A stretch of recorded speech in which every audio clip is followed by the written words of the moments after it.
Well, hello and welcome back to MBE Box Office, where we discuss and break down the top 10 best performing movies within the United Kingdom's box office. And Stephen, this is for June 14th to 16th, 2019. What have we got in at number one this week? It really is starting to get boring. Yeah, number one this week, John, in its fourth week is Aladdin. Grossed another £2.9 million over the weekend. 30.6 million overall. Yes, I guess, Stephen, it is doing absolutely stupendous. Let's be honest here, just shy of £31 million after 4 weeks is extraordinary for a, let's be honest, it's just a run-of-the-mill remake for Disney. They're firing them out 40 rapid, as they say here in Scotland. We've already had Aladdin, we're going to have The Lion King, we're going to have The Lady and the Tramp at the end of the year. They fire these out 2-3 times a year. I think we've already got 12 in the pipeline for future years. So for it to do so well, Stephen, is, as I did say, remarkable. And that's down to the performances of the likes of Will Smith. I think it's Mina Masood is the guy I want to say.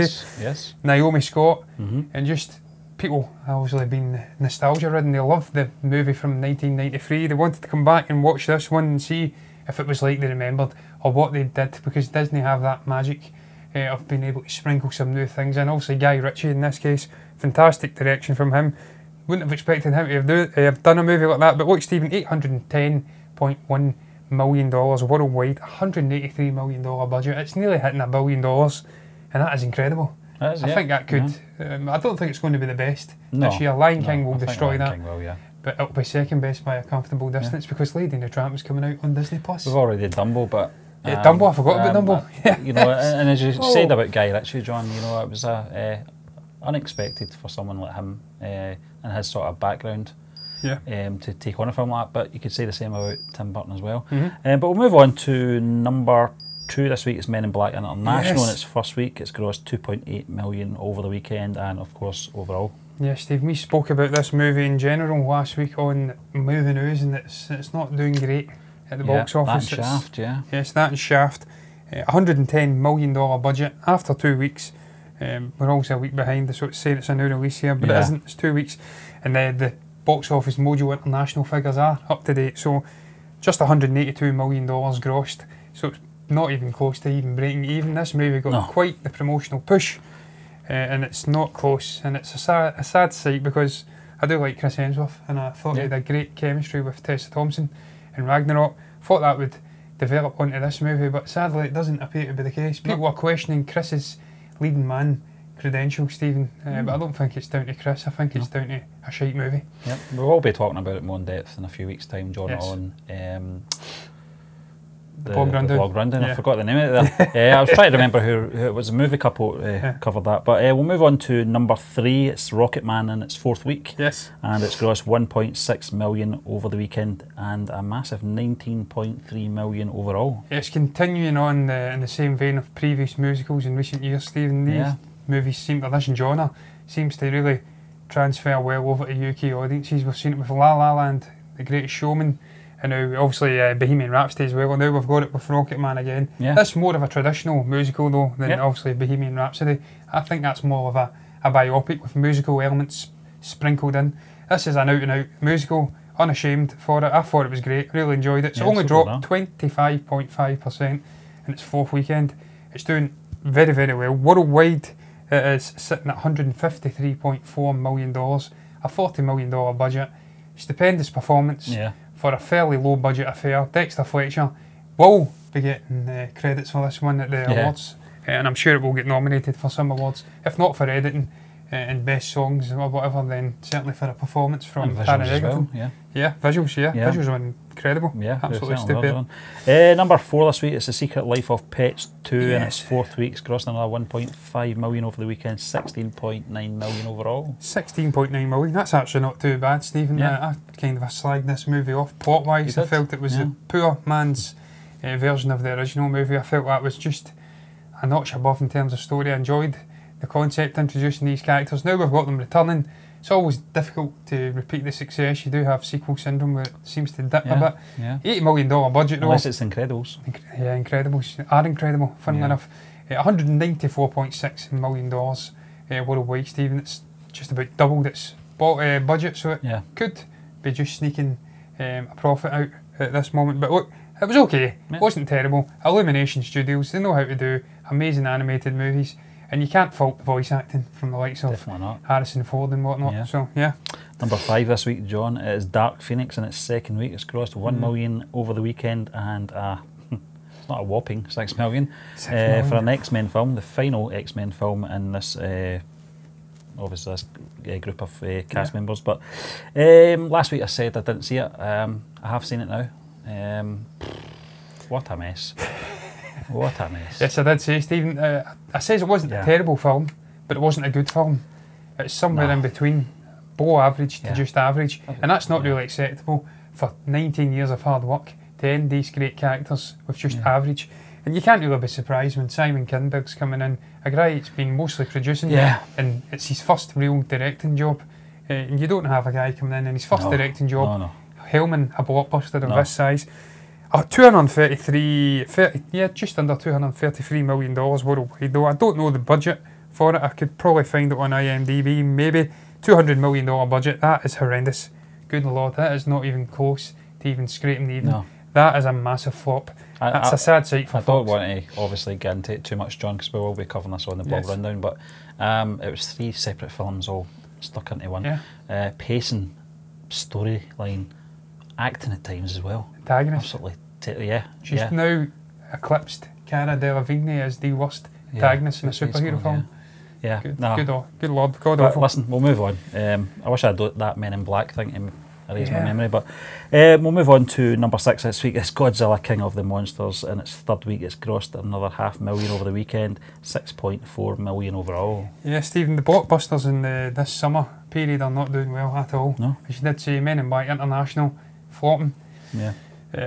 Dark Phoenix flopping. Godzilla, King of the Monsters, not quite flopping, but it's not doing as they would have anticipated. No. This is a Warner Brothers big blockbuster release in the middle of summer, well, the beginning of summer. It's just started a couple of days ago, John. But $170 million budget, $349.9 million worldwide grossing. That is not great. It's not terrible. Certainly overseas is saving it.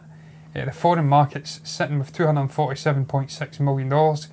In the States, $100 million. 70.8% of the gross worldwide has been happening in international territory, so that saved the film to an extent.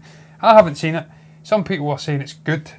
I presume they're Godzilla fans. Others are saying it's an absolute car crash. We had a Polish chap review it in one sentence, and he says, in the world of monster movies, this one reigns supreme or something like that, so that's not good.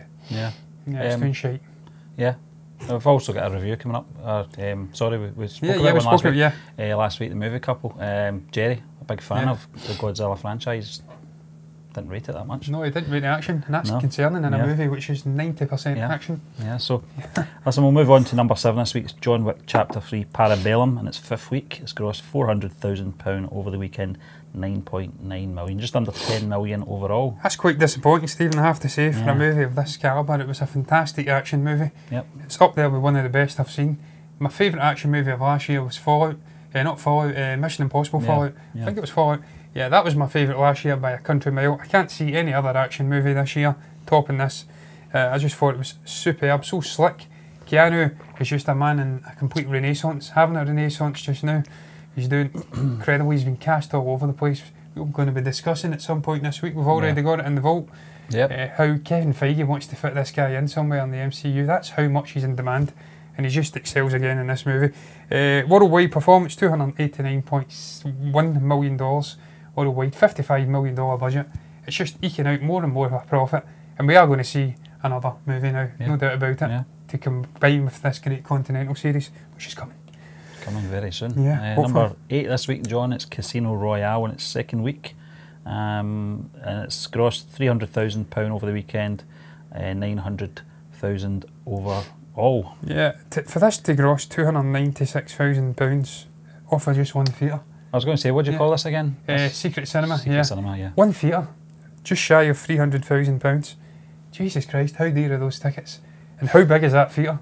It's either a massive Hydro-style theatre with 11,000 seats, or they are charging extortionate prices. Stephen, we discussed it. It's a great film from 2006. I liked it. One of the best Daniel Craig Bond films. One that actually, probably the only one for me, which is kind of stands up to the classics.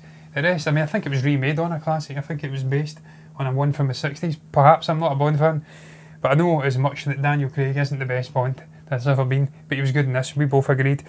Can't really talk about domestic. Well, I can actually, 167 million, but that must be from its original release. So, yeah. And that actually was what I was wondering, Stephen, when I thought about this. Does this add to the actual movie's official grossing being a secret cinema? Maybe somebody because this is comment. actually sitting within, I think, the top 10 of United Kingdom's all time. So every little $500,000 it's grossing is adding onto that total. I suppose it makes sense that it does add on to it because that's the same film. So Yeah. we'll move on, John, to number 9 this week. It's Diego Maradona, The Hand of God, in its first week. It's grossed £300,000 over the weekend and, of course, overall. Is that actually what it's called, The Hand of God? That is incredible. I just like calling that. Yeah. Yes. Yes, I mean, I want to see this. This looks incredible. We looked at the trailer, Stephen. It looked very, very good indeed. I think we bailed it from one of our shows. We did, yeah. We had issues with the camera, and we ditched it. Yeah. And came back and done it, and totally kept it out of the show. This is from the same people that made Senna. Yeah, Senna. Yeah, these guys know how to make documentaries, Stephen, and this does look incredible. It's focusing on, I think, his later years of his career, how the hanger-ons around him would affect him and whatnot, just kind of a slipping down that slippery slope of snorting the coke and whatnot. Look, 284,000, nearly £285,000. Pretty decent. It's not got any worldwide figures because it's not been released worldwide, but I will try and give this a watch. I like my documentaries and I love Diego. Yeah, Senna was a good documentary as well, John, if you saw that. I've not, but actually, I like Ayrton Senna as well. One of the all-time great, obviously, F1 drivers. So I'll probably give that a bash as well. Number 10 this week, it is in its 6th week. It's Pokémon Detective Pikachu. It's grossed another £200,000 over the weekend, 13.4 million overall. Yeah, this was out of top 10, wasn't it, last week? Yeah. And it's back in again. This is also the Ryan Reynolds led. Well, I say led, it's technically not. He's playing Pikachu, but he leads it in his own way. His charisma comes through in the voice acting. $422 million worldwide, $150 million budget. Extraordinary performance from Warner Brothers again. They are going to be creating a franchise off this. It says it. They are going to be coining it in because there's a whole demographic that are obsessed with Pokemon. I'm not one of them. I loved it when I was a child. I really enjoyed this movie though, so I will go back and watch subsequent films if they get Ryan Reynolds back. Who knows though. I take it you've got nothing more to add there, Stephen. I know you're not a fan of Pokemon. I don't think you've seen the movie, so I'm going to end this week's MBE box office on that note. What did you make of all the various different movies we've discussed? Are you surprised to see Pokemon Detective Pikachu back in there? Does Casino Royale's total from Secret Cinema add on to its original total? Who knows? If you know more than we do, comment below and let us know what your thoughts were. Like the video if you've enjoyed it, subscribe to the channel if you're enjoying the content, and we will be back tomorrow with MBE Heroes.